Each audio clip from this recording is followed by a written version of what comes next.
Story सुनने से पहले एक इम्पॉर्टेंट अनाउंसमेंट। हमारी वेबसाइट अब लाइव हो चुकी है, जिस पर आप कई तरह का इन्फॉर्मेटिव और इंफोटेनमेंट कंटेंट हिंदी और इंग्लिश दोनों में ही पढ़ सकते हैं। मैं हर रोज इस पर 1 या 2 ब्लॉग्स अपडेट करता हूं। अगर आपको हॉरर मूवीज के सजेशंस चाहिए या फिर आप अलग अलग फोकलोर, मिथ और हिस्ट्री के बारे में जानना और पढ़ना चाहते हैं तो वेबसाइट पर जाइए और एंजॉय कीजिए। वेबसाइट का लिंक आपको डिस्क्रिप्शन और पिन कमेंट में मिल जाएगा। अब वीडियो में आगे बढ़ने से पहले चैनल को सब्सक्राइब कर लीजिए और अगर आपको ये वीडियो अच्छी लगती है तो इसे लाइक करिए और कमेंट करके हमें बताइए कि आपको ये वीडियो कैसी लगी। इंस्टाग्राम पर फॉलो करिए, रील्स देखिए, एंजॉय करिए, हैव फन।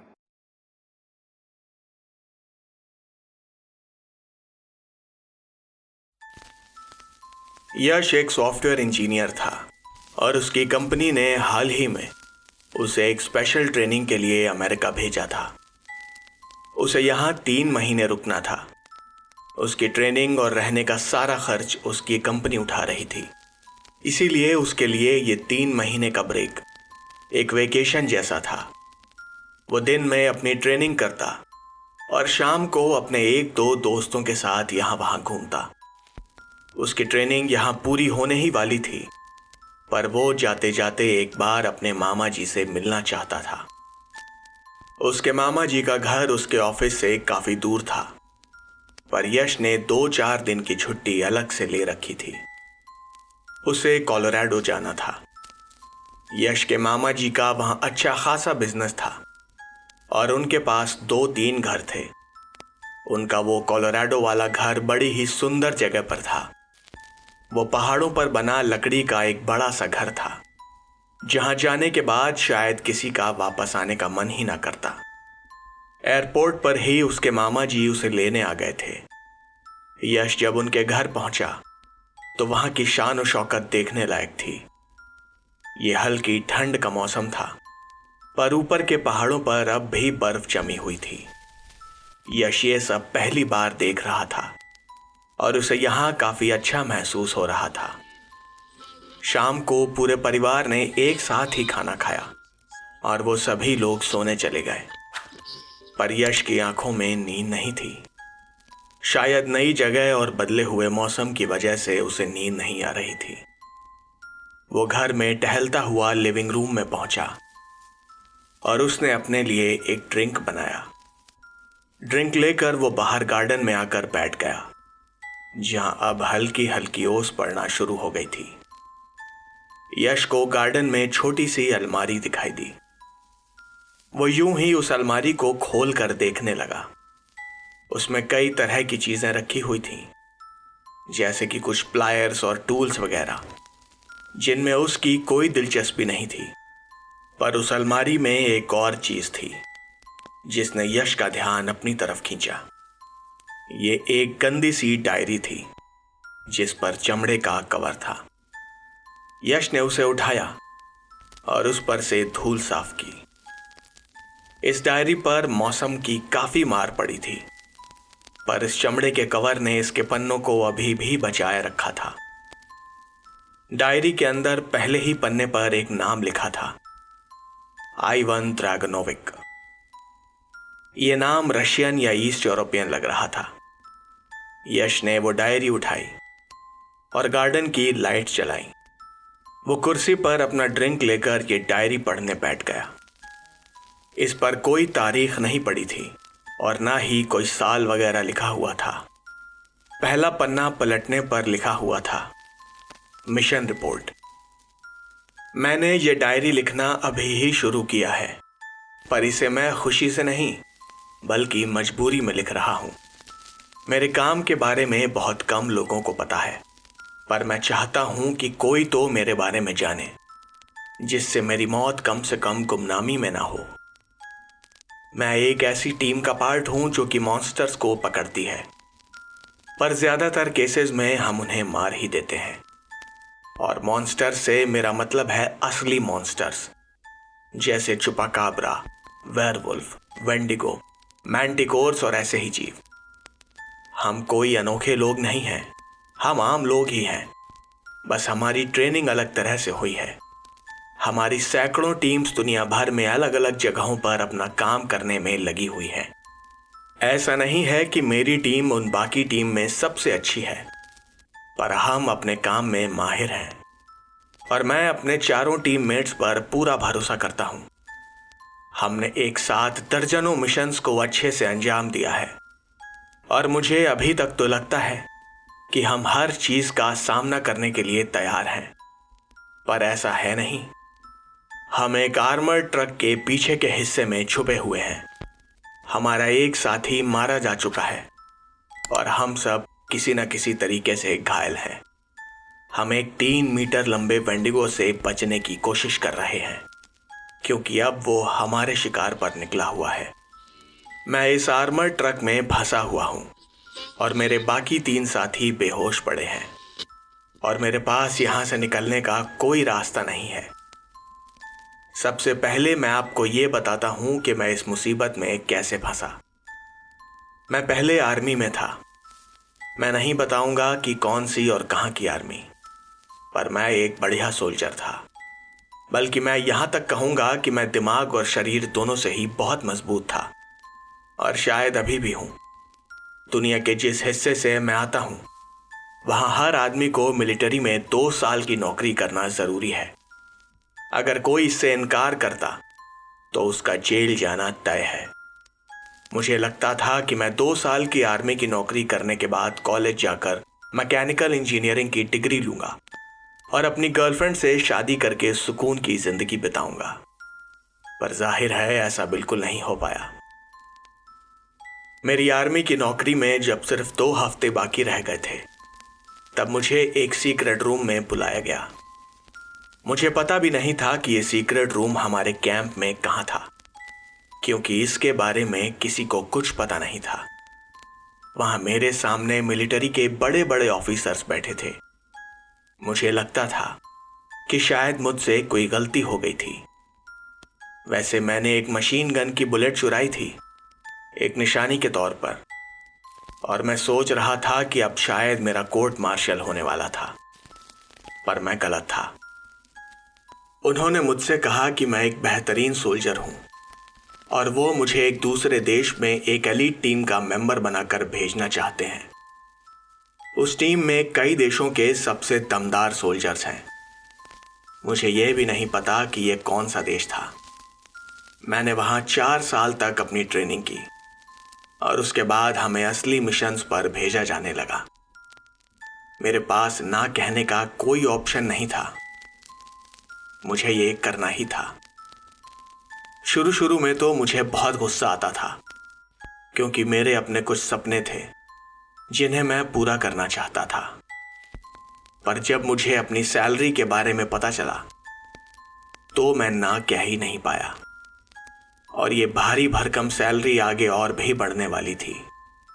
अपने सपने पूरे करने के लिए मुझे पैसों की जरूरत थी, बहुत सारे पैसों की, और इंजीनियर बनकर भी मैं इतने पैसे इतना जल्दी नहीं कमा पाता।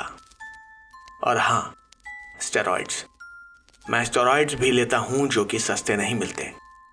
इसीलिए मैंने अपने घर वालों और गर्लफ्रेंड को अलविदा कहा और बेस पर पहुंच गया। उस बेस पर केवल 20 लोग थे। मुझे अभी भी उस वेंडिगो की आवाज सुनाई दे रही है, पर मैं लिखना जारी रखता हूं। उस बेस पर मेरी ट्रेनिंग बहुत ही मुश्किल थी। मैंने आर्मी में ऐसी ट्रेनिंग के बारे में कभी सोचा भी नहीं था। आर्मी में तो हम फिर भी सोल्जर्स की सेफ्टी का ध्यान रखते थे, पर यहां तो सेफ्टी जैसी कोई चीज थी ही नहीं। हमारे ट्रेनर्स ने हमें हमारे जिस्म की ही नहीं, बल्कि हमारे दिमाग की हदों को भी तोड़ना सिखा दिया था।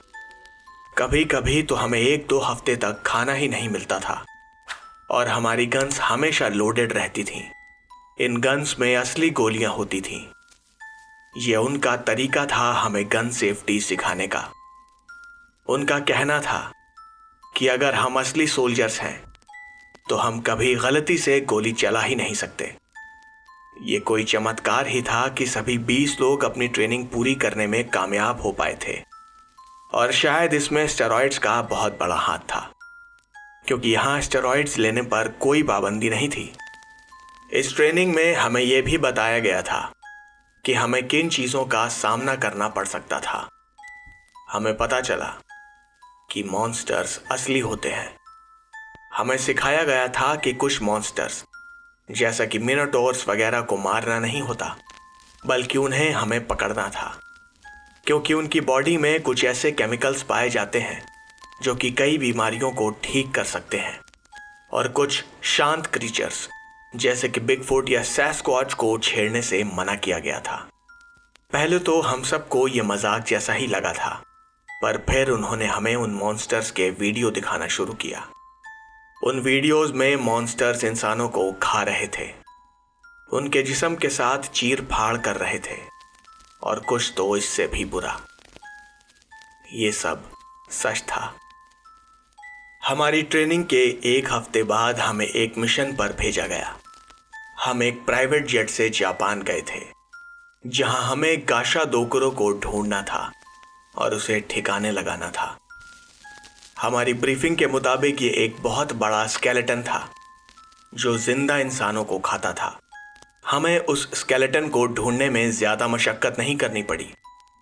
आखिर वो 20 मीटर लंबा जो था वो असल में 2 थे, और उन्होंने एक पूरे गांव को साफ कर दिया था।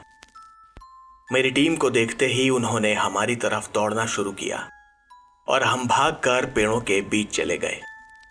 पर हमारा एक साथी जो कि थोड़ा धीरे ही भागता था, उन्होंने उसका सर एक ही बार में खा लिया। उसका बिना सर का जिस्म हमारे सामने ही पड़ा था। मुझे बाहर अब भी वेंडिगो के कदमों की आवाज सुनाई दे रही है। मुझे जल्दी लिखना चाहिए। लेजेंड्स के हिसाब से गाशा दोकुरो को मारा नहीं जा सकता, पर पुराने जमाने में रॉकेट लॉन्चर्स नहीं होते थे।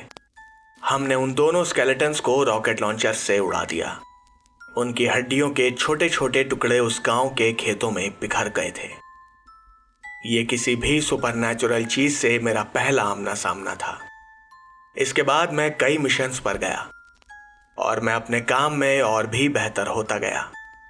मुझे अब इसमें मजा आने लगा था, क्योंकि मुझे पैसों के साथ साथ अब कुछ अचीव करने का गर्व भी होता जा रहा था। पर इससे भी बड़ी बात यह थी कि इस काम से मैंने न जाने कितने मासूम लोगों की जान बचाई थी। मुझे याद है वो 6 साल की बच्ची जिसे मैंने ग्रीस में एक मैंटिकोर से बचाया था। उसके माँ बाप हम सब से डरे हुए थे, पर वो नहीं। वो बच्ची आकर मुझसे लिपट गई थी। ये सब बढ़िया चल रहा था, पर बहुत लंबे समय तक नहीं। फिर वो दिन आया जिसने मेरी जिंदगी लगभग बर्बाद कर दी। हमें कनाडा भेजा गया था। यहाँ एक जंगल में एक वेंडिगो के होने की पक्की इंफॉर्मेशन थी, और यहाँ पास के ही शहर से कुछ लोग धीरे धीरे गायब भी होने लगे थे। हमें कहा गया था कि हमें इसे मारना ही है। नो कैप्चर, ओनली किल। हमें जो भी इंफॉर्मेशन मिली थी उसके हिसाब से ये वेंडिगो पहले एक इंसान हुआ करता था। कम से कम मैंने तो आज तक ऐसा नहीं सुना। ये कुछ अनोखा था। ज्यादातर वेंडिगो तो किसी आसमानी ताकत या ऐसे ही किसी ताकत के प्रभाव में आकर वेंडिगो बन जाते हैं, और उनमें से भी कुछ कुदरती वेंडिगो हैं। वो बहुत ताकतवर होते हैं। पर इस वेंडिगो का पिछला नाम था टेड। ये टेड अपनी गर्लफ्रेंड के साथ जंगल में कैंपिंग करने गया था, और इसे खुद से ही वेंडिगो में बड़ी दिलचस्पी थी। पर यह किसी बर्फ के तूफान में खो गया, और कुछ दिनों बाद जब ये वापस आया तो ये कई लोगों को मारकर खा गया। कुछ डॉक्टर्स को लगा कि टेड पागल हो गया है, और उन्होंने इसे लॉकअप में कैद कर दिया। ये जो टेड था, इसने डॉक्टर से कहा कि वो वेंडिगो बन चुका है और वो सब उसे बंद ही रखें, नहीं तो वो सबको मार देगा। पर इसके कुछ हफ्तों बाद कुछ अजीब हुआ। टेड का आकार धीरे धीरे बढ़ने लगा। मतलब टेड पहले से ही 6.5 फीट का लंबा चौड़ा आदमी था, पर उसकी लंबाई बहुत ही तेजी से बढ़ रही थी। एक डॉक्टर ने बाहर से उसकी लंबाई नापी तो वो 3 मीटर हो चुकी थी, और उसका वजन भी काफी कम हो गया था। पर इसके ठीक उलट उसकी ताकत बहुत ज्यादा बढ़ गई थी। एक दिन तो उसने गार्ड का हाथ ही उखाड़ दिया और उसे उसके सामने ही खा गया। उसे बेहोश करके एक और भी ज्यादा सेफ जगह पर ले जाया गया था। जानवरों को बेहोश करने के लिए जो ट्रैंकुलाइजर्स दिए जाते हैं, उसकी कई गुना डोसेज टेड को दी गई थी। तब जाकर वो कहीं बेहोश हुआ था। वो उसे एक ट्रक में डालकर एक दूसरी फैसिलिटी की तरफ ले जा रहे थे, जो कि पिछली जेल से 2 घंटे की दूरी पर थी।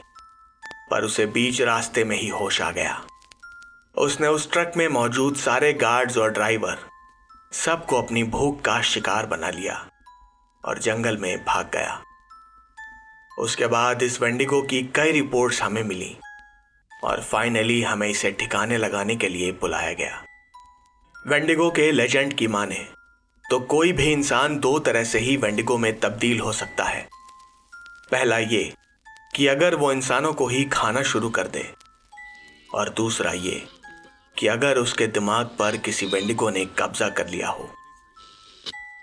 मुझे अभी हमारे वेंडिगो टेड की आवाज नहीं आ रही है, शायद वो चला गया है, पर मैं लिखना जारी रखूंगा।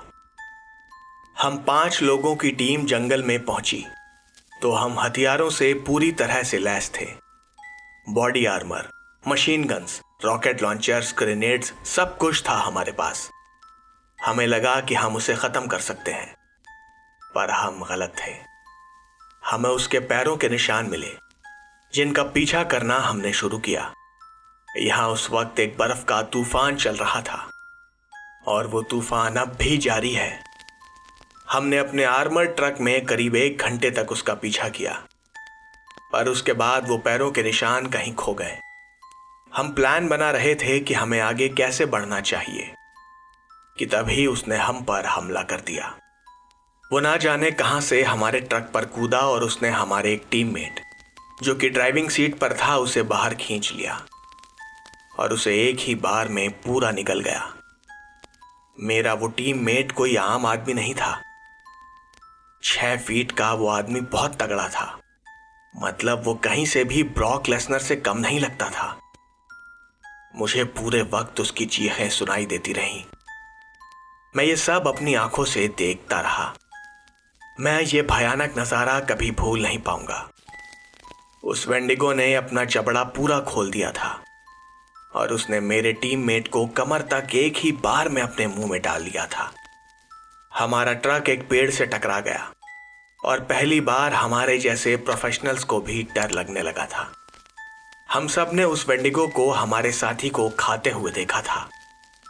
हमारे टीममेट ने हमारा एक रूल नहीं माना था, और वो था हमेशा अपनी गन को लोडेड रखना। उसे फायर करने का मौका ही नहीं मिला। हमें उस सदमे से बाहर निकलने में कुछ सेकंड्स लगे, पर हमने ट्रक से बाहर निकलकर उस वेंडिगो पर फायर खोल दिया। वो वेंडिगो ठीक हमारे ट्रक के ऊपर चढ़ा हुआ था। हमारा टीममेट, जो अभी भी आधा उसके मुंह में था और चीख रहा था, उसे गोली मार दी, जिससे कम से कम उसका दर्द तो खत्म हो गया। ये वेंडिगो यानी कि टेड बहुत बड़ा था। हम सब उसके सामने बौने थे, पर वो बहुत पतला भी था। उसकी पसलियां हमें उसकी खाल के ऊपर से दिखाई दे रही थीं। मैंने एक बार बंगाल में ब्रिटेन के बनाए हुए सूखे की तस्वीरें देखी थीं। उसमें उन बेचारे लोगों के जिस्म की खाल उनकी हड्डियों से चिपक गई थी। टेड का जिस्म भी बिल्कुल वैसा ही था। हमने एक के बाद एक मैगजीन्स उस पर खाली कर दी, पर वो बहुत तेज था। एक जगह से दूसरी जगह कूदते उस वेंडिगो को शायद 1-2 गोलियां ही लगी होंगी, जिससे उसका कुछ बिगड़ने वाला नहीं था। भागते हुए उसने हमारा ट्रक एक तरफ पलट दिया था। उस बर्फ के तूफान में हम उससे ज्यादा देर बच नहीं सकते थे, इसीलिए हम भागकर अपने ट्रक के पीछे के हिस्से में छुप गए और ट्रक को लॉकडाउन मोड पर डाल दिया। ये एक स्पेशल टेक्नोलॉजी है जो कि ट्रक की सारी विंडो और ओपनिंग्स को मेटल प्लेट से ढक देती है, पर बदकिस्मती से हम लॉकडाउन मोड में ड्राइव नहीं कर सकते, क्योंकि इसमें ट्रक के टायर्स भी मेटल से ढक जाते हैं। वेंडिगो ने ट्रक को बाहर से खोलने की बहुत कोशिश की, पर वो कामयाब नहीं हो पाया। मैंने बेस पर एक डिस्ट्रेस सिग्नल भेजा था, पर शायद बर्फ के तूफान की वजह से सिग्नल में रेंज नहीं आ रही थी। यहाँ बर्फबारी बहुत ज्यादा बढ़ चुकी थी और ट्रक के हीटिंग सिस्टम्स के बावजूद मुझे काफी ठंड महसूस हो रही थी। मेरे साथी इस वक्त सो चुके हैं और मैं अगर यहां से बाहर निकला तो शायद मैं ज्यादा दूर नहीं जा पाऊंगा। जब तक बर्फ का ये तूफान यहां है, वो वेंडिगो हमारा शिकार करने के लिए घात लगाए यहीं आसपास कहीं बैठा होगा।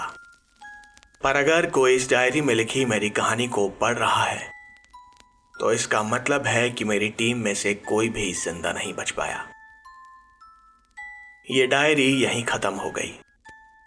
यश को इसे पढ़ने में बहुत मजा आ रहा था, पर अफसोस उसका ये मजा बहुत जल्दी ही खत्म हो गया। यश ने अपना ड्रिंक पीने के लिए ग्लास मुंह से लगाया तो वो खाली हो चुका था। यश गार्डन में बैठा बाहर जंगलों की तरफ देख रहा था। घर से कुछ दूर पर एक भी लाइट नहीं थी और यश को थोड़ी दूर पर पेड़ों के सिवा कुछ और दिखाई नहीं दे रहा था। वहां चारों ओर घुप अंधेरा था, पर न जाने क्यों उसे ऐसा लग रहा था कि उन पेड़ों के बीच से कोई उसे देख रहा था। गार्डन में बैठे बैठे उसे न जाने क्यों डर सा लगने लगा था। उसने आसपास देखा तो घर के चारों तरफ कटीली तारों की एक बाड़ लगी हुई थी, जिस पर उसने दिन में ध्यान नहीं दिया था। ये बाड़ शायद जंगली जानवरों को दूर रखने के लिए थी। वो चाहता था कि वो अपने मामा जी से पूछे कि ये डायरी उन्हें कहां से मिली और ये वेंडिगो वगैरह क्या है, पर उसी वक्त किसी ने यश का नाम पुकारा। यश। पहले तो उसे लगा कि आवाज घर के अंदर से आई थी, पर उसने अंदर देखा तो ना तो घर की लाइटें जली हुई थीं और ना तो उसे कोई दिखाई दे रहा था। यश अभी अपना लॉजिक इस्तेमाल कर ही रहा था कि उसे एक बार और अपना नाम सुनाई दिया। यश। ये आवाज गूंज रही थी, मतलब ये घर के अंदर से तो नहीं आ रही थी। यश को अब कुछ ठीक नहीं लग रहा था। वो अपनी जगह पर खड़ा हुआ और यहां वहां देखने लगा। वो आवाज फिर से आई, यश। यश समझ चुका था कि यह आवाज जंगल की तरफ से आ रही थी, पर उसे कोई दिख नहीं रहा था। यश ने वो डायरी उठाई और अंदर जाने लगा कि तभी उसे लगा कि उसने घर के ठीक सामने किसी को देखा। यश के हाथ पैर जम से गए थे। वो थोड़ा सा पलटा तो अपनी आंखों के कोनों से उसे दिखाई दिया कि वहां कोई तो था। यश पीछे पलटा तो घर के बाहर उन कटीली तारों के उस पार उसके मामा जी खड़े थे। वह उसे देख रहे थे। उसने कहा, मामा जी, आप यहां क्या कर रहे हैं और आप बाहर कब आए? मैं तो कब से यहीं बैठा हूं। वो आदमी कुछ नहीं बोला। वो खड़ा खड़ा बस यश को देख रहा था। यश को भी समझ नहीं आ रहा था कि वो क्या करे। अचानक वो आदमी यश को देखकर मुस्कुराने लगा और उसे हाथ से इशारा करके अपने पास बुलाने लगा। पर वो आदमी, जो कि हूबहू यश के मामा जी जैसा लग रहा था, वो थोड़ा अजीब सा था। मतलब उसकी हर हरकत जैसे किसी मशीन की तरह थी। उसकी वो मुस्कुराहट अब यश को डरा रही थी।